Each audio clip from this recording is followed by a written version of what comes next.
Lost Between Worlds was really special because we wanted to go more surreal and feel more strange and impart a sense of wonder to the player. Enter into one of these rifts and see that composition and feel like they've stepped right into a painting and can feel like it's beautiful and inviting, but in a slightly terrifying kind of way. For me, Lost Between Worlds was particularly special because it was literally like a whole new take where we took the player and put him in a whole new realm, and then there we had trials that didn't just kind of surprise them with the visuals, but it also challenged them. And I don't think they were necessarily expecting that. In that sense, we tap into their competitive side, and on top of that, we wow them with every single trial because we try to make them feel a little different and make them feel a little more over the top.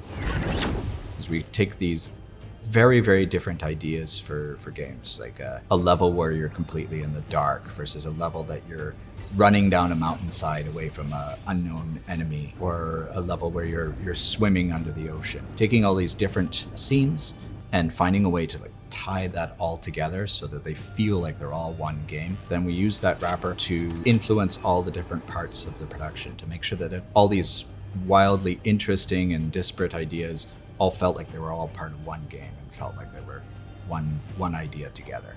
But it's interesting to see the whole team having actually given a little bit of time to come up with their own ideas. The producers, the art director, they were all very open to all the different pitches. And most of the time they were like, just explore. We want to see you explore, come up with ideas, right? So we have many moments in the game where you see something that you recognize from Yara, then it changes. You go around a corner and it's totally blown apart, or you see a lighthouse replicate many times and objects flying away.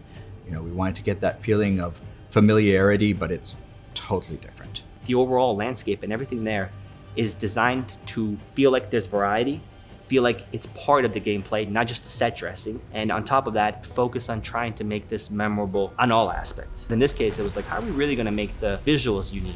And that was being iterated for every single trial. So every single team that was devoted to their trial was kind of like, how am I gonna make my trial stick out? One of the major breakthroughs that we found about the game, we had an idea for one of our rifts, which was the color combat rift, where you would switch your bullet type in order to be able to defeat the red or the blue enemies. If they're blue, you switch your ammo type to blue, and that's the only way you can hurt them if they're red, vice versa.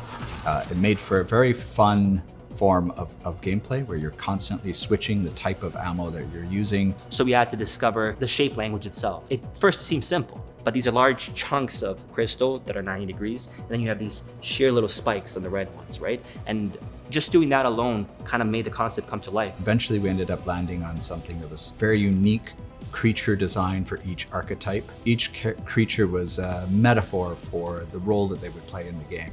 We have like a Thrasher class that's like in your face and aggressive. That makes more sense for spikes. But then we have like a tank class, and the tank class has the hard angles, right? Because it's able to absorb a lot of damage. So like the shape language worked towards the characters as well. So it basically took a life of its own as we discussed the shape language, as we discussed the colors, as we discussed the classes. I was always a big fan of embracing the weird and the surreal, the unusual. So if an idea came out that fit in with that, that was something that would excite us a lot. We wanted to really let our imaginations fly and do some very unique and special rifts and special characters for you to play with. And we wanted that to be super original. No one person could come up with all the different ideas that we did for them. I don't think there was even a single moment that really stood out because the whole production was really creative and collaborative virtually the whole way through.